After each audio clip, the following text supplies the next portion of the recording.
Yo, what is good, boys? Welcome back to the channel. Today we have a totally different type of video. I recently just posted this on Instagram and it got hella views. Also, I got hella DMs, most importantly, about what this actually is and what I meant by these rules that I gave out. So we're going to be going over this in a bit more detail today. But yeah, this is going to be a very short and sweet video kind of covering some of the rules that I really recommend new traders to use, especially if you have no prop firm payouts at all. So if you're actually not funded with a prop firm or you haven't secured even your first ever prop firm payout, this video and these rules specifically, these are like mechanical type rules that you can follow. These will pretty much guarantee that you secure a prop firm payout. These are the exact rules that I was pretty much using right when I started to get prop firm payouts. Now I do trade a little bit more discretionary for sure, but these are the rules that actually made that kind of click in my trading when I was starting out and I was just starting out to get prop firm payouts. So yeah, make sure to watch all the way until the end of this video. We're going to be covering every single one of these rules one by one and what they actually mean, how to implement them into your own trading. So yeah, let's get right into it. All right, so first pretty much mechanical rule that I would say makes it so much easier when you're trading prop firms to actually secure payouts on those accounts is using 0.5% risk max per trade. So many people are out here risking like 500 on 50Ks, using like 1, 2, even 3 cons. Like, bro, that's not going to be consistent unless you've been in this game for a while and you're comfortable with sizing up. When you're starting out, in my opinion, you shouldn't risk more than 0.5% per trade. Not financial advice, by the way. This is just what I used to do. And usually still on funded accounts like Topstep, whatever, Alpha Futures, Lucid Trading, I'm not risking more than 0.5 per trade. And usually if you're trading a 50K account, 0.5%. Also, if you don't actually know what 0.5% risk means, all that means is if you're trading like a 50K Topstep, for example, I wouldn't risk more than $250 per trade, because when you're actually trading a 50K account, you're not trading $50,000. What you're actually trading is that max loss limit that you have. So say your max loss limit is $2,000. If you risk like $250 per trade, that means that you would have to take 8 losses in a row to blow that account pretty much. So 3, 4, 5, 6, 7, 8. And if you have like a decent win rate, there's just no way you're going to take 8 losses in a row. And, you know, as long as you're taking some type of profits, you're going to have a win in there, you know, eventually, just based on like statistics. I see especially a lot of new traders get into this game and they start risking like 500 per trade on a 50K account. If you risk 500 per trade and your max loss limit is only $2,000 on a new 50K account, then if you take 1 loss, 2 loss, 3 losses, 4 losses, your account is literally blown. Also, if you're just building a buffer on like a 50K account, you can even de-risk to 100. It really is up to you though, how you want to play it. Some people go for like big ass RR moves, so they'll risk like 100 per trade, build up that buffer. But I think that sweet spot is around that 0.5% risk, because it allows you to kind of have some ammunition if you take a loss. If you take a loss, it's all right, walk away, wait for the next session, because you know that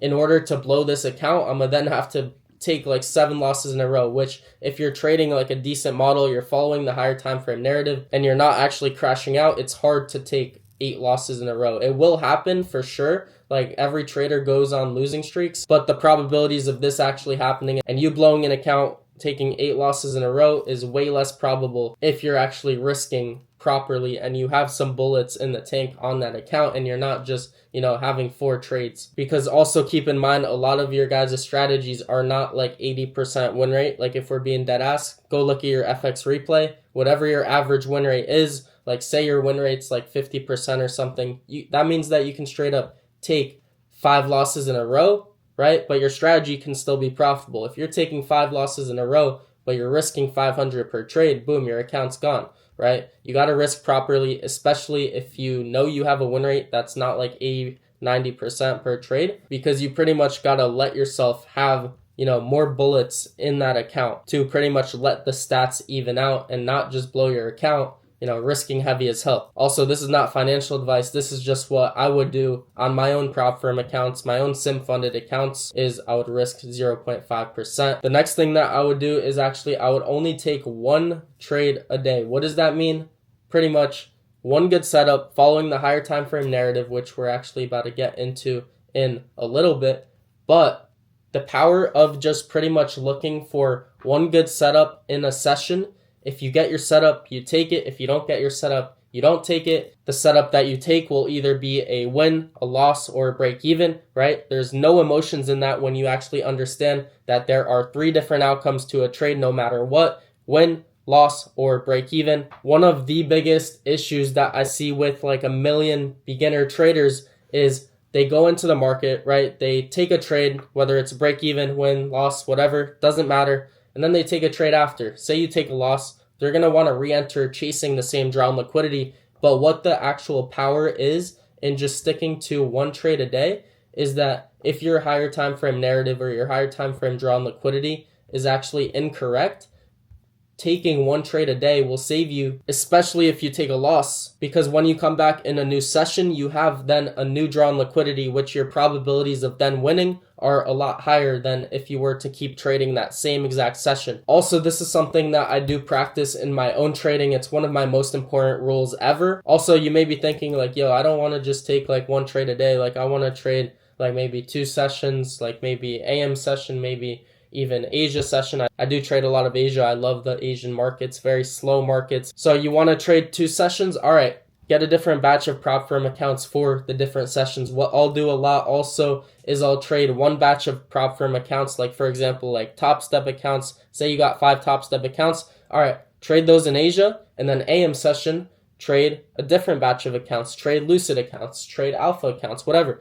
Spread your risk pretty much. And if you take a loss on one batch of prop firm accounts, then you can then go to the next session and, trade your other batch. But this rule overall has been something that keeps me consistent in my trading personally and has been a huge edge. Whenever I take more than one trade in a session, it usually doesn't go well. And for me personally as a trader, it's just not something that is profitable. It's not like an edge that I have. I know some people definitely trade different from me, but what I found based on years of data, years of back-tested data, years on live market data, is that for me to be the most profitable in this game, it's understanding that less actually is more. Next, pretty much mechanical rule is just following your higher time frame narrative. Whenever you go on the weekly, daily, 4-hour, hourly time frame, wherever that order flow is going towards and that pretty much momentum is shifting towards, your win rate's actually going to be so much higher when you just stick to the higher time frame narrative and you just follow it. It's so simple, but so many people, this is their biggest issue ever. And this is why they can't get funded with prop firms. They can't secure even their first ever prop firm payout. It's because they're trying to catch reversals. And for me personally, my most A+ setups are when all the time frames align. The weekly, daily, 4-hour, hourly, they're all kind of having continuation in the same direction. When there's a strong trend in place and I can just have a nice pullback, a nice internal model to get into, those are usually my most profitable and my most A++ setups. The next thing is understanding that you can pretty much use any lower time frame entry model for your entries. And this is something that I feel like a lot of people don't really talk about, and that's that you can really enter off of anything. In my opinion, yes, entries are very important, but what's actually really important is your drawn liquidity higher time frame. When you have a strong drawn liquidity, your entry model, no matter what it is, usually it'll play out more times than not, even if you're trading like IFEGs, if you're trading like order flow, if you're trading like you have some levels or whatever, more times than not, when your drawn liquidity higher time frame is correct, your lower time frame entry will play out more times than not. If you're entering off OTE, even anything that you're doing on the lower time frame, more times than not will be correct if it's aligned with that higher time frame bias. So circling back to this is why following the higher time frame narrative is so damn important. All right, so now we have 2 pretty much mechanical rules that literally could change the game for you, because a lot of people, they get greedy as hell. They don't know where to break even. They don't know where to TP. This alone is a edge that I use on some of my prop firm accounts. It's break evening at 101 and also taking profits at 102. So what this does is for any model that you're trading, I don't care what you're entering off of, when you break even 101, TP 102, what you're doing is you're actually giving yourself kind of like an edge on your risk. So once you're up what you risked, you're risk free. If you hit a 1 to 2, that's where you take profits. Why? Because with 1 to 2s, you only need a 40% win rate to be profitable with it. A lot of newer traders, they don't have a high win rate. So this is a simple ass risk rule to follow. Also, I see how greedy some of you guys get. And especially if you're a newer trader, you don't really have too many payouts. Your main focus right now should not even be catching big ass moves. Later on, yes, go for those big ass moves. But right now, your main focus as a trader should be consistency. If you want to quit your job, if you want to drop out of school, whatever, you don't need big ass moves. What you need is consistent moves every single day. And especially on prop firms, 1 to 2s are like the cleanest thing ever. This is like straight up the most cookie cutter rule ever. Keeps things simple. 1 or 2 base hits. It's very consistent for any way that you're trading. You're not going to get greedy. You're not going to wonder, where should I TP? Where should I break even? It just keeps things super mechanical and super simple. And for me personally, when I got my first ever prop firm payouts, I can tell you that this is exactly what I was doing. And this alone is an edge on prop firms if you can actually stick to it. 1 loss equals lock out your account for the day. This is probably one of the most powerful rules ever, because it prevents any emotion. It prevents any being a dumbass, any crashing out. Because when you know that you just have pretty much 1 good bullet for that day or, for the session, when you take a loss, you're not going to be stressing out, looking for re-entries, waiting till the next session. Just dead ass lock out your account, especially if you're a trader that has no payouts, has not a lot of funded capital. Bro, your main focus right now is consistency. It's not always having the correct draw or being green on the day every single day. Your main focus right now should be green weeks and green months. I feel like a lot of people don't understand is that when you have a bad day where your draw on liquidity is wrong, or you're just not having the best narrative, your draw is not super clear, or maybe you took a kind of bad entry, a late entry, whatever, there will be no emotion when you walk away after a loss. When you come back in a new day where you have a new draw on liquidity set in place. Also, if you want to trade a different session, like I said before, trade a different prop firm account. On this account that you took that loss, lock yourself out. That's it. If you want to trade other accounts, trade some evals or, whatever, in a different session where you have a new draw on liquidity. But this is the biggest thing in my personal trading that has literally changed everything for me, because one of my issues, my personal issues in my trading was over trading. I would always chase a wrong draw on liquidity after taking a loss, and I would end up taking 2 or 3 losses. So what did I actually do for myself? I've implemented a rule of just sticking to 1 loss. You're done, pretty much. That's it. It keeps me consistent and it gets rid of any emotions in my trading. So I'm literally stress free whenever I'm trading. I know some people that take a loss, 2 losses, 3 losses. Dude, you're going to be stressed the hell out. And the next time that you come into the markets, the next day or the next session, it's just going to add to the stress that you have as well. Also, this kind of goes with the 1 loss kind of rule here. 1 break even, just wait till the next session. Why? Because if you get hit break even, your drawn liquidity may be incorrect if price didn't just straight up deliver to your take profit. This is optional. Some people like to re-enter after taking break evens. For me personally, I found the best results and the most profitable results for me is just waiting until the next session. But this is something you have to kind of play around for yourself. Get some data for yourself, get some journal data on this for yourself, because every trader is different. No trader trades the same.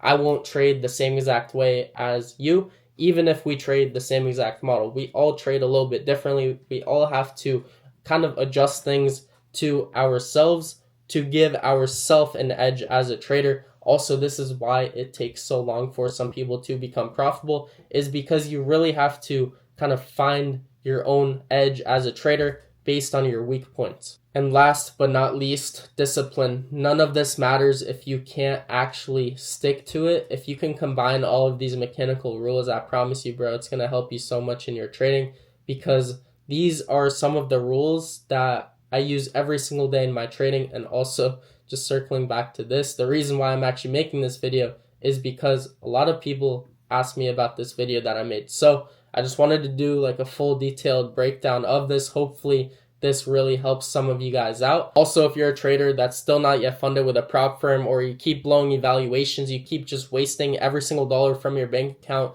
to these prop firms and they're just milking you for every single dollar every single week, I currently have an offer where I guarantee to work with you one-on-one until you're funded max allocation with any prop firm and receive your first ever prop firm payouts. So if you're still blowing evaluations, if you get funded but then blow those funded accounts every single time, this is pretty much just a way that you can shortcut the learning curve in your trading so that it doesn't take years for you to actually get this skill down. But yeah, if that's something that you're interested in, you can work with me one-on-one with the first link in the description below. But yeah, overall, nice short and sweet video. Hope you guys enjoyed. If you made it all the way until the end, drop a W in the comment section below. Hit that like button, subscribe if you're new here. Till next time, love you all. Peace out. Good looks.